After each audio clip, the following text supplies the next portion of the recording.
برادران اسلام، السلام علیکم ورحمۃ اللہ وبرکاتہ۔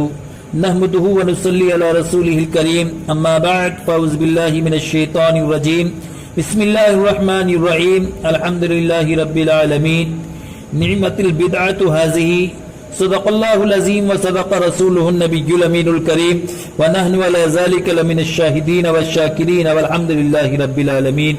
میری ملت کے نوجوانوں، میں نے جس آیت مبارکہ کو اپنا عنوان تقریر بنایا، آئیے اس کا ترجمہ پیش کرنے سے قبل فرط عقیدت اور جوش محبت کے ساتھ سرکار ذی وقار احمدی مختار شفیع روز شمار کے دربار گہربار میں محبت اور عقیدت کے ساتھ درود شریف کا نذرانہ پیش کریں۔ پڑھیں بآواز بلند، اللہ رب محمد صلی اللہ علیہ وسلم، نحن عباد محمد صلی اللہ علیہ وسلم، صلاۃ و سلام علیک یا رسول اللہ صلی اللہ تعالی علیہ وسلم۔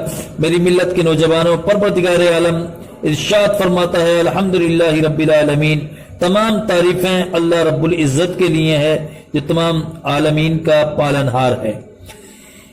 میری ملت کے نوجوانوں، ایک مسئلہ میں آپ حضرات کے سامنے اپنے بیان کے ذریعے بتانا چاہتا ہوں۔ مسئلہ یہ ہے کہ سجدے کی دو کوالٹیاں ہیں، دو قسمیں ہیں، ایک تو سجدہ تعبدی، ایک سجدہ تعظیمی۔ سجدہ تعبدی کس کو کہتے ہیں؟ یعنی جو عبادت کا سجدہ ہوتا ہے اور یہ اللہ کے لیے ہے، اللہ کی عبادت کی جاتی ہے، اللہ کے علاوہ کسی چیز کی، کسی انسان کی، کسی جانور کی یا کسی بھی چیز کی عبادت نہیں کی جاتی، تو یہ سجدہ تعبدی کہلاتا ہے۔ اب اللہ کے علاوہ سجدہ تعبدی اگر کسی کو کیا جائے تو یہ کفر ہے، وہ شخص کافر ہو جاتا ہے جو اللہ کے علاوہ کسی کے لیے سجدہ تعبدی کرتا ہے، عبادت کا سجدہ کرتا ہے۔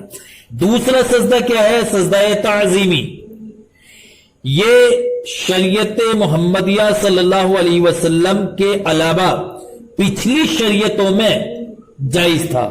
سجدہ تعظیمی یعنی تعظیم، ادب و احترام کا سجدہ، دوسرے انبیاء کرام کی شریعتوں میں یہ جائز تھا، لیکن شریعت محمدیہ صلی اللہ تعالی علیہ وسلم میں یہ جائز نہیں بلکہ حرام ہے دوسرے کسی کے لیے بھی سجدہ تعظیمی کرنا۔ میری ملت کے نوجوانوں، اور ایک مسئلہ بدعت کا ہے کہ بدعت کسے کہتے ہیں؟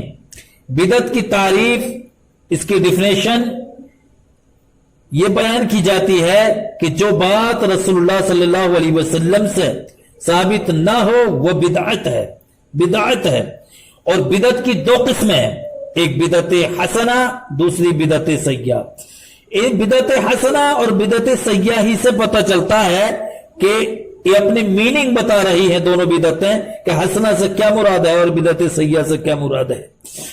بدعت حسنہ سے مراد ہے اچھی بدعت اور بدعت سیئہ سے مراد ہے بری بدعت۔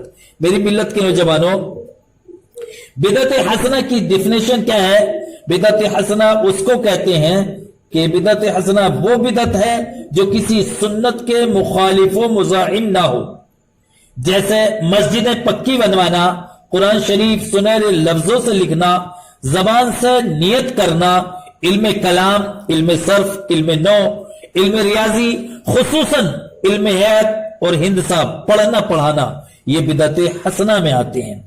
آج کل کے مدرسے، واز کے جلسے، سند و دستار وغیرہ سینکڑوں ایسی چیزیں ہیں جو حضور کے زمانے میں نہ تھیں۔ حضور کے زمانے میں یہ سب تمام چیزیں نہ تھیں لیکن اب موجود ہیں، تو یہ بدعت سیئہ نہیں ہیں بلکہ بدعت حسنہ ہیں جن کا کرنا مذہب اسلام کے اندر جائز ہے۔ وہ سب بدعتیں حسنہ ہیں ایسی کہ بعض واجب تک ہیں، ان میں سے کچھ بدعتیں ایسی ہیں جو وہ وجوب کا درجہ رکھتی ہیں۔ مثال کے طور پر جیسے تراویح کی نسبت، تراویح سے متعلق حضرت عمر رضی اللہ تعالی عنہ کا ارشاد گرامی ہے، نعمت البدعۃ ھذہ۔ حضرت عمر فرماتے ہیں کیونکہ حضرت عمر کے دور حکومت سے پہلے تراویح کی نماز ہوتی تھی لیکن اس کا باضابطہ طور پر جماعت کے ساتھ بندوبست نہیں تھا، بلکہ اللہ کے رسول صلی اللہ علیہ وسلم کے زمانے میں بھی، حضرت ابوبکر صدیق کے زمانے میں بھی، حضرت عثمان غنی کے زمانے میں بھی، حضرت عمر کے زمانے، حضرت ابوبکر صدیق کے زمانے میں بھی اسی طرح چلتی رہی کہ مختلف انداز میں لوگ